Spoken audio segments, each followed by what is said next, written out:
Olá, todos bem-vindos a mais uma aula do canal Gênios da Física. Na aula de hoje nós vamos continuar a aula sobre eletromagnetismo clássico 2. Vamos falar nessa aula sobre potência irradiada pelas ondas eletromagnéticas e também falar sobre a fórmula de Larmor, tá?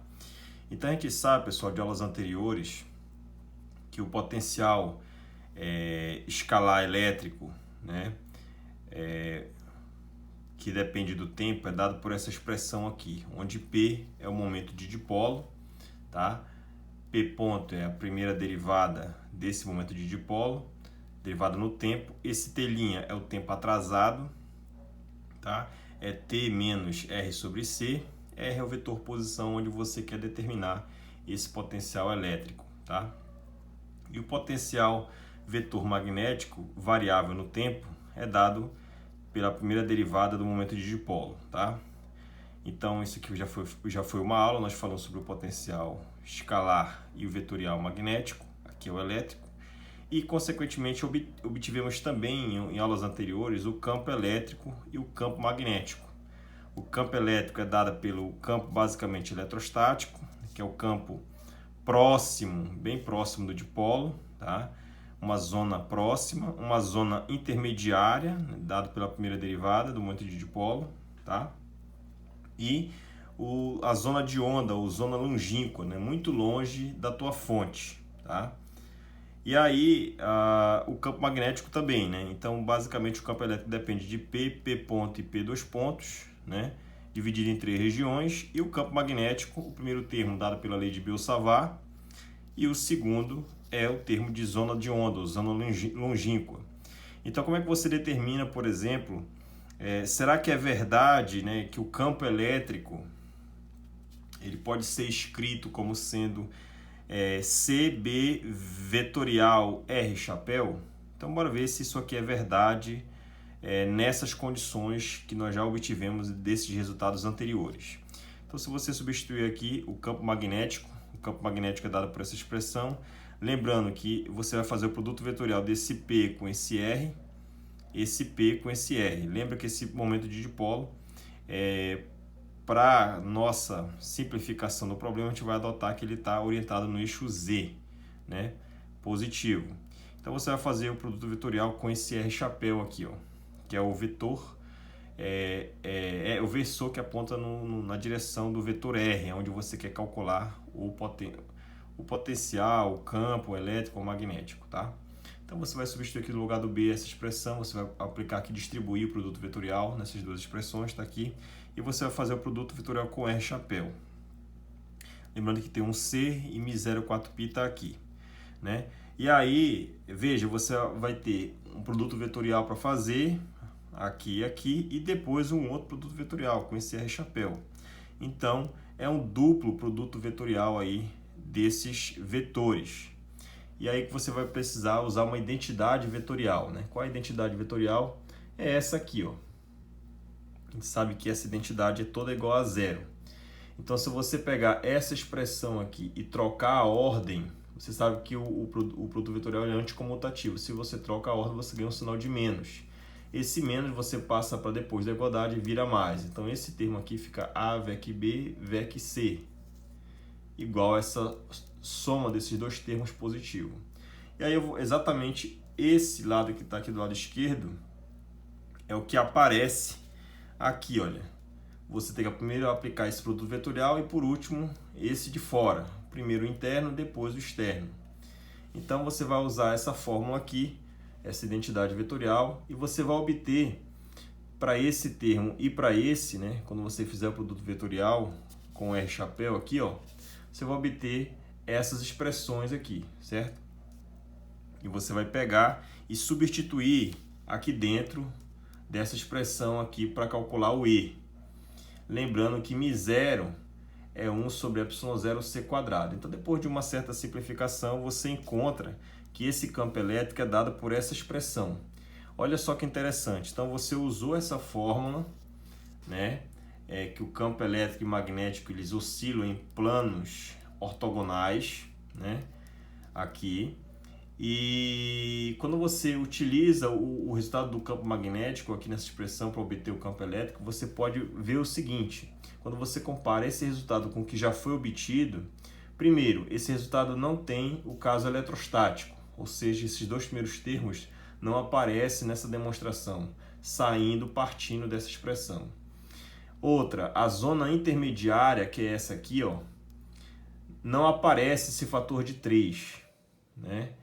Não aparece. Então, nessa demonstração, não aparece o fator de 3 na zona intermediária, que é esses dois termos aqui, ó. Esse termo, ok, bateu, mas esse termo aqui faltou um fator de 3, que tem na expressão e aqui não tem. Eu coloquei em vermelho para justamente alertar que não foi obtido a partir dessa fórmula. E o termo de zona de onda, ou zona longínqua, esse termo é exatamente igual a esse, olha. Então, o que eu quero te dizer é que essa fórmula aqui, para o nosso caso de dipolo pontual e oscilante, né, que é o dipolo de Hertz, essa fórmula, para o nosso caso, só é válida para a zona longínqua, ou zona de onda.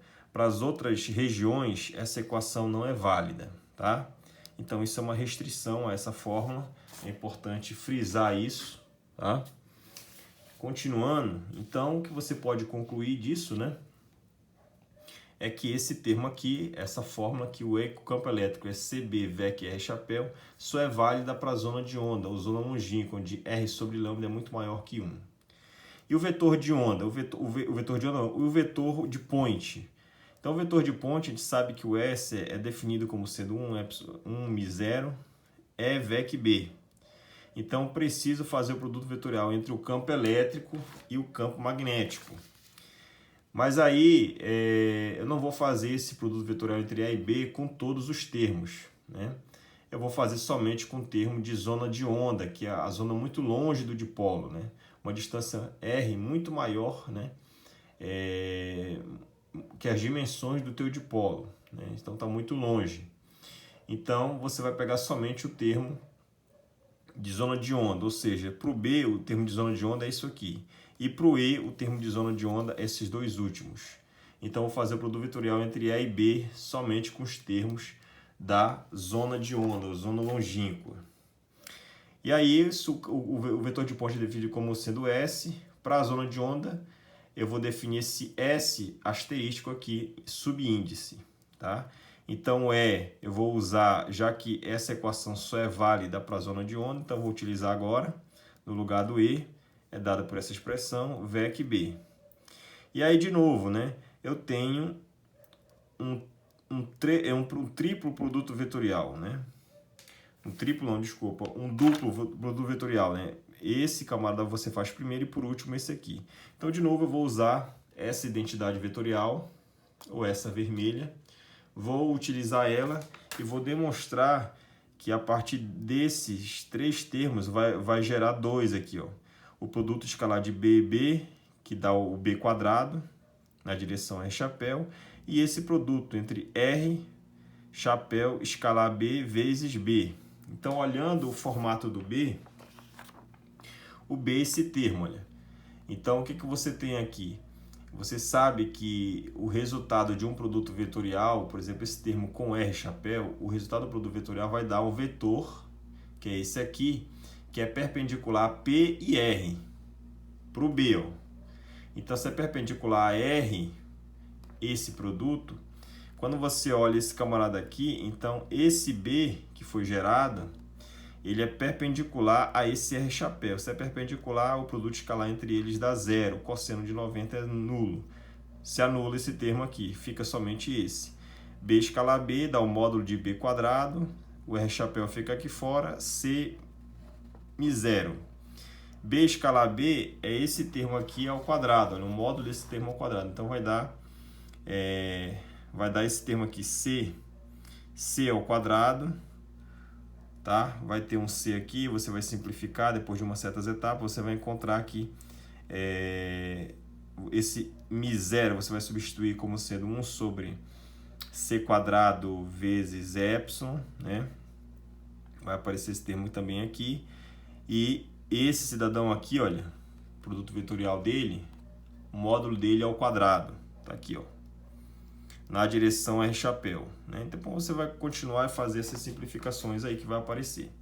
Vai encontrar isso aqui, essa expressão do S. O que é importante notar é que o vetor de ponte, esse resultado aqui, a distribuição angular, né, de radiação emitida pelo nosso dipolo, que é dada basicamente pelo vetor de point, né?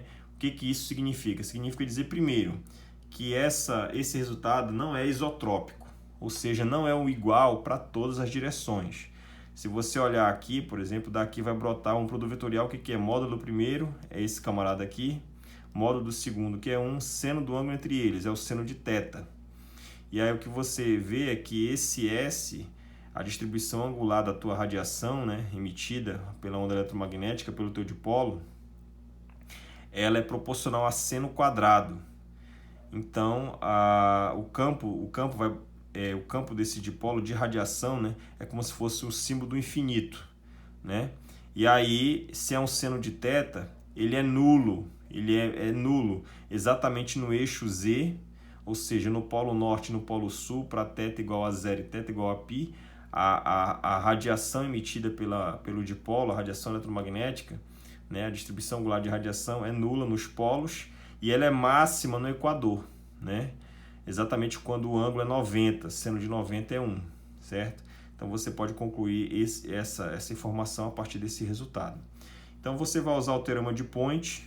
O teorema de Point nós já demonstramos em aulas anteriores, é dado por essa expressão em vermelho, derivada no tempo dessa densidade eletromagnética, densidade de energia eletromagnética, né, de energia por volume, J escala E, que é o termo do efeito Joule, div de S, esse é o vetor de Point. Esse menos significa dizer que essa variação no tempo da densidade de energia eletromagnética, esses termos são energias perdidas, né?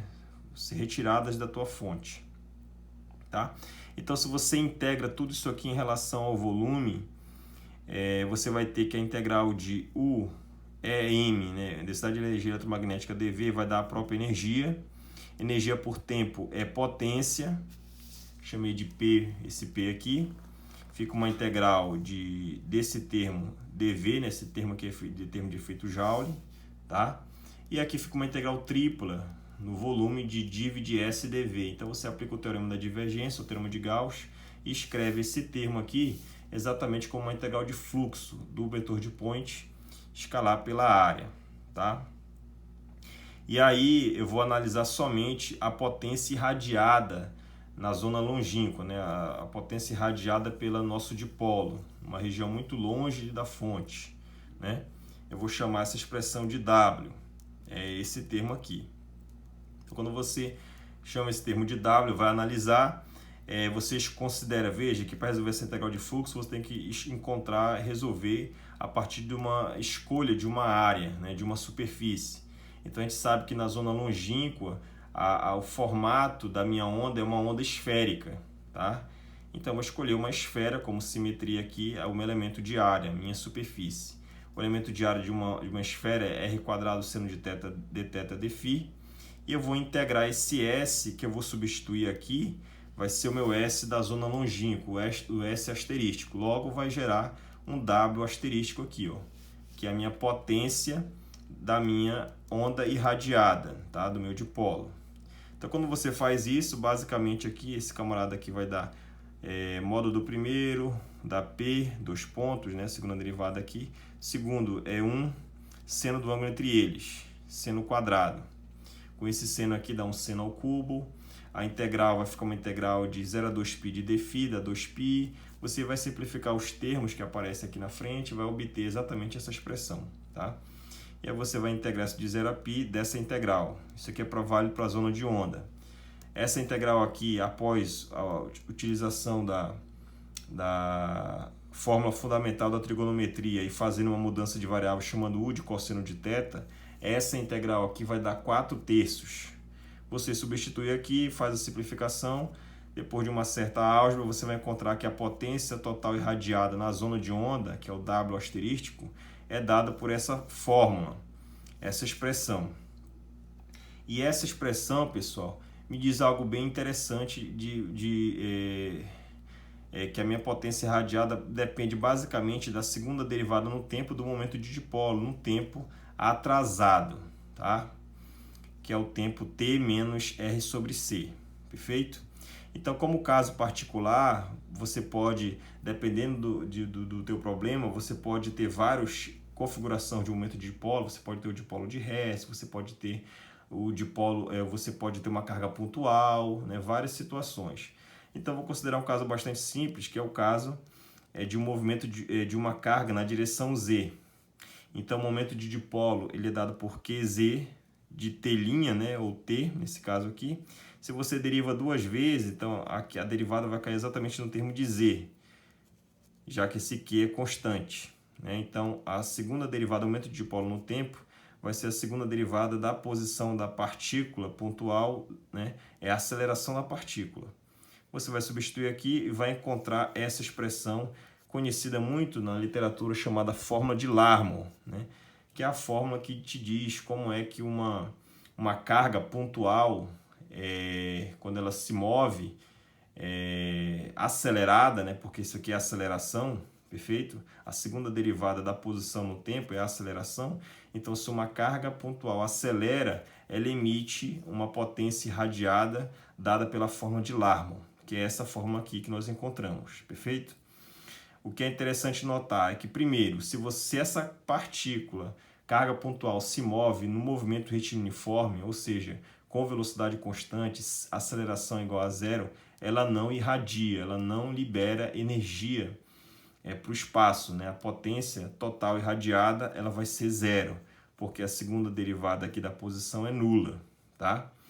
Um outro ponto interessante é que o modelo atômico de Bohr, né, conhecido lá no início da mecânica quântica, na física moderna, ele não prevê, por que as órbitas eletrônicas elas estavam fadadas a colapsarem, porque o elétron, ao se movimentar em uma órbita circular, se você fizer um tratamento clássico, né, semiclássico, desse elétron orbitando o núcleo, um elétron se movimentando em torno do núcleo numa órbita circular, ele está continuamente acelerado, uma aceleração do tipo centrípeta. Então, se tem uma aceleração, né, ele vai emitir radiação, ele vai perder energia para o ambiente na forma de onda eletromagnética. Então, ao perder energia, ele obviamente vai cair, né, a sua órbita eletrônica, ele vai colapsar em direção ao núcleo. Então, não vai existir matéria, não vai existir átomo, e o modelo atômico ele está fadado, no caso de Bohr, ele está fadado a desaparecer, não existir, certo? E aí vem outros modelos atômicos para corrigir essa situação do modelo de Bohr, né? Ele também vai postular algumas ideias científicas, né? E logo depois vai vir outros modelos que vão tentar explicar essas situações, mas não vem ao caso discutir. Então, é por isso que uma carga acelerada, ela emite radiação eletromagnética, ela emite onda eletromagnética, ela libera energia para o ambiente na forma de onda. É a chamada potência total irradiada ou potência de Larmor, tá? Dado por essa expressão aqui, 2/3 de Q² ao cubo, a aceleração da partícula ao quadrado, 1/4πε0. Tá certo? Espero que todos tenham gostado. Até mais e bons estudos.